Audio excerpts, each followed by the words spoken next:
Hello friends and my dear students, आप सभी का स्वागत है आपके अपने YouTube channel Techno Master Abhishek में। So guys, in this video we will be discuss about the chapter 4 part 2। तो बेसिकली इस वीडियो में हम डिस्कस करने वाले हैं स्टूडेंट्स चैप्टर 4 पार्ट 2। तो प्रीवियस वीडियो में हमने स्टार्ट किया था चैप्टर 4, नया chapter that is the part programming, जो कि बहुत इंपॉर्टेंट चैप्टर है for CNC machine and automation. तो बेसिकली अब हम डिस्कस करेंगे basic components of the numerical control system. तो एनसी सिस्टम में जो आपका संख्यात्मक नियंत्रण निकाय है, उसमें जो मूलभूत अवयव होते हैं यानी बेसिक कंपोनेंट्स होते हैं न्यूमेरिकल कंट्रोल के, उसके बारे में हम डिस्कस करेंगे। तो प्रीवियस वीडियो में हमने देखा था कि जो बेसिक कंपोनेंट होते थे वो उसको हमने 3 तरीके से कैटेगराइज किया था। नंबर 1 वॉज पार्ट प्रोग्राम, फिर number 2 was MCU, number 3 was machine tool. तो पार्ट प्रोग्राम ऑलरेडी हमने डिस्कस कर लिया था, फिर उसके बाद हम एमसीयू डिस्कस कर रहे थे, और एमसीयू के कई एलिमेंट्स होते हैं उसके बारे में आज डिस्कस करेंगे। तो चलिए स्टार्ट करते हैं students without wasting any time. तो सबसे पहले मैंने कल डिस्कस भी किया था वीडियो में, मशीन कंट्रोल यूनिट यानी कि एमसीयू जो होता है उसके कई एलिमेंट्स होते हैं, और एमसीयू क्या करता है, बहुत ही इंपॉर्टेंट रोल प्ले करता है इन द एनसी सिस्टम। तो हमने बताया था कि जो एमसीयू के एलिमेंट्स होते हैं उसको 6 तरीके से कैटेगराइज किया गया है, यानी 6 अवयव लगे होते हैं एमसीयू के अंदर में। तो उसको हम वन बाय वन डिस्कस करेंगे। रीडर यूनिट क्या होती है, डेटा बफर क्या होता है, प्रोसेसर क्या होता है, तो ये सारी चीज़ें हम डिस्कस करेंगे one by one. Output panels क्या होते हैं, एक्चुएटर्स क्या होता है, कंट्रोल पैनल क्या होता है, फीडबैक डिवाइस क्या होता है, तो वन बाय वन हम डिस्कस करेंगे। तो as the name suggest, feedback device को डिस्कस करने की आई थिंक ज़रूरत भी नहीं है। कंट्रोल पैनल को भी फीडबैक डिवाइस क्या करेगा, जो फीडबैक प्रोवाइड करेगा कि हमारा काम सही से हो रहा है कि नहीं हो रहा है। तो चलिए स्टार्ट करते हैं। सबसे पहला जो एलिमेंट है एमसीयू का, that is the reader unit. यानी रीडर यूनिट क्या होता है, तो जैसे नाम से ही पता चल रहा है कि रीड करेगा। तो जो प्रोग्राम हम फेड कराएंगे पंच टेप में, उस प्रोग्राम को क्या करेगा ये स्टूडेंट्स, रीड आउट करेगा, यानी कि उसको रीड करेगा। तो उसको रीड जब करेगा तो उसके आगे कैसे फंक्शन करेगा, तो मैंने पहले आपको बताया था जो प्रोग्राम लिखा जाता है वो किस पे लिखा जाता है, पंच टेप पे लिखा जाता है। तो जो पंच टेप पे प्रोग्राम आएगा उसको ये रीडर यूनिट क्या करेगा, रीड करेगा। ये जो प्रोग्राम हम लिखते हैं वो पंच टेप पे भी हो सकता है, पहले के टाइम पे हम पंच टेप यूज़ करते थे, या फिर ये मैग्नेटिक टेप भी हो सकता है, या फिर आजकल फ्लॉपी डिस्क भी हो सकता है। तो बेसिकली जो रीडर यूनिट होता है, it is the combination of mechanical, electrical या इलेक्ट्रॉनिक एलिमेंट। तो जो आपका रीडर यूनिट होता है वो मैकेनिकल, इलेक्ट्रिकल, इलेक्ट्रॉनिक एलिमेंट का एक संयोजन होता है, कॉम्बिनेशन होता है। अब रीडर यूनिट में 3 चीज़ें हो सकती हैं, कार्ड रीडर, दूसरा पंच टेप रीडर, तीसरा मैग्नेटिक टेप रीडर। तो जो भी हम प्रोग्राम लिखेंगे वो पंच टेप के फॉर्म में होगा, या मैग्नेटिक टेप के फॉर्म में होगा, या फ्लॉपी डिस्क के फॉर्म में होगा। अगर हम मैग्नेटिक टेप के फॉर्म में प्रोग्राम लिख रहे हैं तो उसको रीड कौन करेगा, मैग्नेटिक टेप रीडर रीड करेगा। पंच टेप पे लिख रहे हैं तो पंच टेप रीडर रीड करेगा। तो कार्ड रीडर जो होता है बेसिकली वो किसका बना होता है, फोटो इलेक्ट्रिक सेल होती है वो, उसके आधार पे ये बना होता है। और पंच टेप रीडर क्या होता है, जैसे पंच टेप में हम क्या करते हैं, होल्स पैटर्न क्रिएट करते हैं। तो बेसिकली इसमें क्या होता है, स्प्रॉकेट होल्स बने होते हैं, और Sprocket passes through the reading head, और वो स्प्रॉकेट किससे पास किया जाता है, रीडिंग हेड से पास किया जाता है। तो स्प्रॉकेट होल्स बने होते हैं, जैसे आपने देखा होगा स्प्रॉकेट आपके साइकिल की जो चेन जिससे लगाई जाती है, उसमें जो दांते कटे होते हैं उसको हम क्या बोलते हैं, स्प्रॉकेट बोलते हैं। स्प्रॉकेट में कई होल्स भी होते हैं, तो उस तरीके से पंच टेप रीडर जो है स्प्रॉकेट होल बना होता है, उसको फिर हम भेजा जाता है रीडिंग हेड पे। तो ये रीडर यूनिट का ये काम होता है। चलिए अब आगे बात करते हैं डेटा बफर। तो डेटा बफर से पता चल रहा है कि कुछ डेटा ये होगा। तो बफर का क्या मतलब होता है, पहले हम इसको समझते हैं स्टूडेंट्स।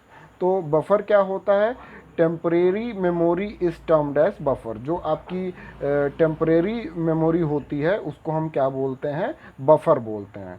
जो टेम्परेरी आपकी कोई भी मेमोरी जिसमें हम सेव कर दें कि वो बाद में उसको डिलीट भी हो जाए, तो वो टेम्परेरी मेमोरी कहलाती है। तो टेम्परेरी मेमोरी को बेसिकली हम क्या बोलते हैं, बफर बोलते हैं। तो जो इंस्ट्रक्शन हम लिखते हैं, लाइक जो हमने प्रोग्राम बनाया है वो इंस्ट्रक्शन के फॉर्म में होगा कि टूल कैसे कैसे मूव करेगा। तो instruction that written on the punch tape read कौन करेगा, जो पंच टेप पे इंस्ट्रक्शन लिखा होगा that will be read by the tape reader. वो कौन रीड करेगा, टेप रीडर रीड करेगा, ठीक है। और वो रीडर जब रीड करेगा तो वो जो डेटा है वो कहाँ स्टोर होगा, वो that will be stored in the buffer. वो किस में स्टोर होगा, बफर में as a temporary memory save हो जाएगा, स्टोर हो जाएगा। फिर जो ये बफर में मेमोरी में ये बफर जो डेटा बफर स्टोर हुआ है, सेव हुआ है, it is like used for the next process, यानी कि जो अगला प्रोग्राम होगा, अगला प्रक्रिया होगा, उसके लिए ये बफर मेमोरी यूज़ किया जाएगा आगे के लिए। तो इसका काम होता है ये कि ये बेसिकली टेम्परेरी मेमोरी होती है, उसको स्टोर कर लेता है। अब हम बात करते हैं number 3, that is the processor. तो प्रोसेसर क्या होता है, जैसे आपके कंप्यूटर में भी सीपीयू लगा होता है प्रोसेसिंग के लिए, तो it is a basically integrated circuit होता है एक, जो एक दूसरे से जुड़ा होता है। तो it is use to basically किस लिए यूज़ किया जाता है, it is use to create the connection between all members of unit. तो जितने भी मेंबर्स होंगे एक यूनिट में, तो सबको कनेक्ट करने के लिए यूज़ किया जाता है, क्रिएट किया जाता है प्रोसेसर को। It is use to control the process of the component. तो जितने भी कंपोनेंट के काम होते हैं, प्रक्रिया होती है, उसको ये नियंत्रित करता है, कंट्रोल करता है प्रोसेसर, जैसे आपका सीपीयू कंट्रोल करता है कंप्यूटर में। फिर उसके बाद it fed the coded information for the process. तो जो भी कोडेड इन्फॉर्मेशन पार्ट प्रोग्राम हम प्रोसेस के लिए आगे भेजते हैं, फिर उसके बाद it convert the data buffer into the coded work. तो ये जो आपका डेटा बफर सेव हुआ है उसको किस में कन्वर्ट कर देता है, कोडेड वर्क में कन्वर्ट कर देता है। फिर आगे वो मशीन टूल को भेजा जाता है, पल्सेस जनरेट होती हैं। तो इस तरीके से प्रोसेसर का ये काम होता है। होप आप लोग को ये समझ में आ रहा है, और समझ में आ रहा है तो लाइक शेयर सब्सक्राइब ज़रूर करें। और अगर आपने सब्सक्राइब नहीं किया है तो सब्सक्राइब बटन पे क्लिक करें और थम्स अप बटन पे क्लिक करें अगर आपको पसंद आ रही है वीडियो। तो चलिए अब आगे बात करते हैं। नेक्स्ट आपका है that is the fourth type और fourth element of the MCU. तो फोर्थ एलिमेंट क्या है, आउटपुट चैनल और एक्चुएटर्स। तो आउटपुट चैनल और एक्चुएटर्स क्या होते हैं, जो आपका प्रोसेसर होता है, प्रोसेसर से एक केबल या फिर एक पिन अटैच की जाती है, उसको हम क्या बोलते हैं, आउटपुट चैनल। तो केबल या पिन जो अटैच होती है किससे, प्रोसेसर से, उसको हम क्या बोल रहे हैं, आउटपुट चैनल बोलते हैं। और जो डेटा आता है प्रोसेसर से, the data from the processor receive to the output channel. तो जो प्रोसेसर में डेटा होगा वो कौन रिसीव करेगा, केबल या फिर पिन, जिसको हम क्या बोल रहे हैं, आउटपुट चैनल बोल रहे हैं। और वो किसके फॉर्म में आएगा डेटा आउटपुट चैनल पे, पल्सेस के फॉर्म में आएगा। अब ये पल्सेस जो होती हैं स्टूडेंट्स, ये बहुत ही छोटी होती हैं, बहुत ही स्मॉल होती हैं। They are not enough to run the motor और स्टेपर मोटर। तो जो आपका मशीन टूल है वो किससे रन करेगा, मोटर से, मोटर लगी होती है और आपका या स्टेपर मोटर लगी होती है, उससे रन कर उससे ये मशीन टूल मूव होगा।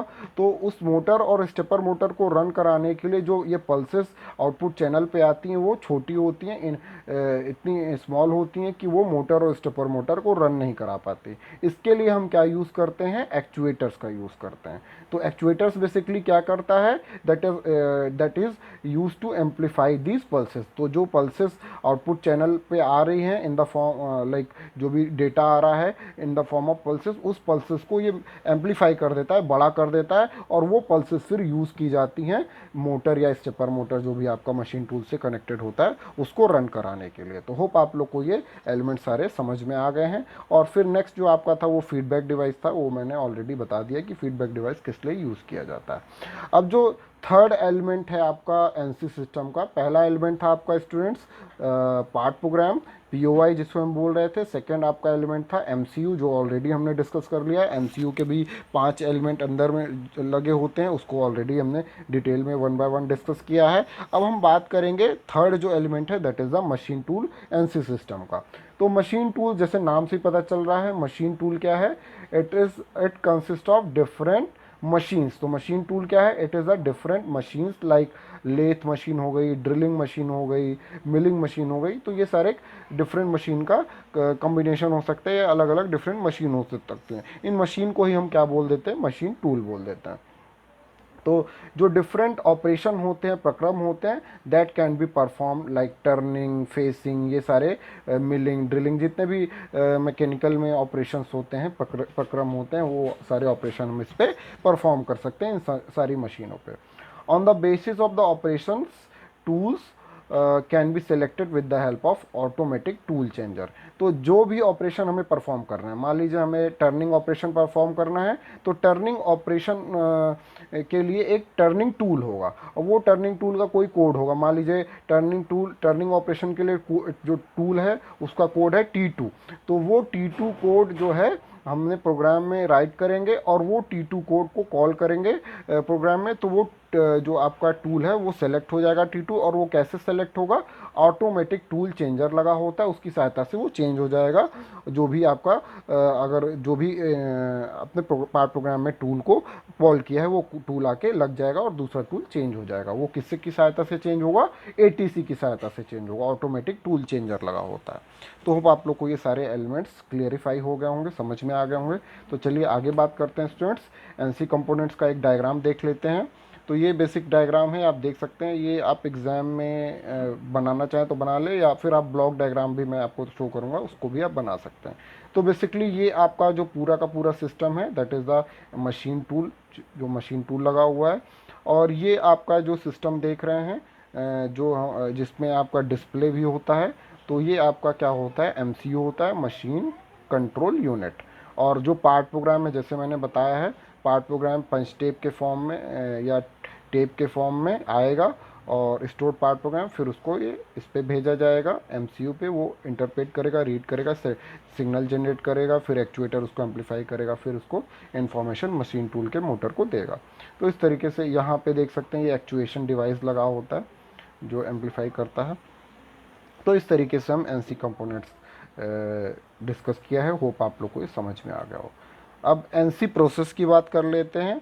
अच्छा स्टूडेंट्स, वन मोर थिंग आप लोग को डिस्कस करना था कि आप चाहें तो एग्जाम में जब एनसी कंपोनेंट्स पूछेगा तो आप, जैसे मैंने प्रीवियस वीडियो में दिखाया था, ब्लॉक डायग्राम के माध्यम से वो भी बना सकते हैं। सिंपल सा एक ब्लॉक डायग्राम बनाया, जैसे लाइक दिस, ये हमने MCU बना दिया है, फिर सॉरी ये हमने पार्ट प्रोग्राम बना दिया, इसमें PP लिख देंगे, पार्ट प्रोग्राम, ठीक है। उसके बाद आपका क्या हो जाएगा, फिर आपने एरो खींच के ऐसे बना देना है, MCU का एक ब्लॉक बना देना है, फिर उसके बाद आपने मशीन टूल का एक ब्लॉक बना देना है। तो इस तरीके से आप ब्लॉक बना देंगे, ब्लॉक डायग्राम के माध्यम से ऐसे कंपोनेंट को समझा सकते हैं। ज़रूरी नहीं है कि इस तरीके से पूरा का पूरा मशीन टूल आप बना के समझाएं उसको, ठीक है स्टूडेंट्स। तो ये प्रीवियस वीडियो में मैंने दिखाया भी था, वो आप देख लीजिएगा, ब्लॉक डायग्राम कैसे एक्सप्लेन किया गया था। तो चलिए अब आगे बात करते हैं एनसी प्रोसेस। जो एनसी प्रोसेस होता है वो कैसे वर्क करता है, उसके चरण क्या होते हैं, वो हम डिस्कस करेंगे इस स्लाइड में। तो बेसिकली स्टूडेंट्स, एनसी प्रोसेस में सबसे पहला जो चरण होता है, जो सबसे पहला स्टेप होता है, that is the process planning. तो सबसे पहले हम क्या करते हैं, प्लानिंग करते हैं। कोई भी प्रक्रिया करने पहले, जैसे आपने कोई भी एग्जांपल ही ले ले, घर में कोई फंक्शन भी करना है तो उसके लिए हमें पहले प्लानिंग करनी होती है। उसी तरीके से एनसी प्रोसेस में भी कोई भी अगर आपको ऑपरेशन परफॉर्म करना है तो उसके लिए हमें क्या करना पड़ता है, प्रोसेस प्लानिंग करनी पड़ती है। उसमें बेसिकली हम क्या जनरेट करते हैं, रूट शीट प्रिपेयर करते हैं कि आपका टूल कैसे कैसे मूव करेगा, उसके कोऑर्डिनेट्स क्या होंगे, निर्देशांक ज्यामिति क्या होगी, कि कैसे कैसे वो पार्ट प्रोग्राम सॉरी वो आपका जो कार्यखंड है उस पर कैसे मूव करेगा वर्क पीस पे। फिर सेकेंड चरण जो होता है, that is the part programming. तो जो आपका सेकंड चरण होता है, that is called as part programming. इसको हम क्या बोल रहे हैं, पार्ट प्रोग्रामिंग। तो पार्ट प्रोग्रामिंग जो हमने बताया कि पार्ट प्रोग्राम हम राइट करते हैं, वो प्रोग्रामर होता है वो राइट करता है।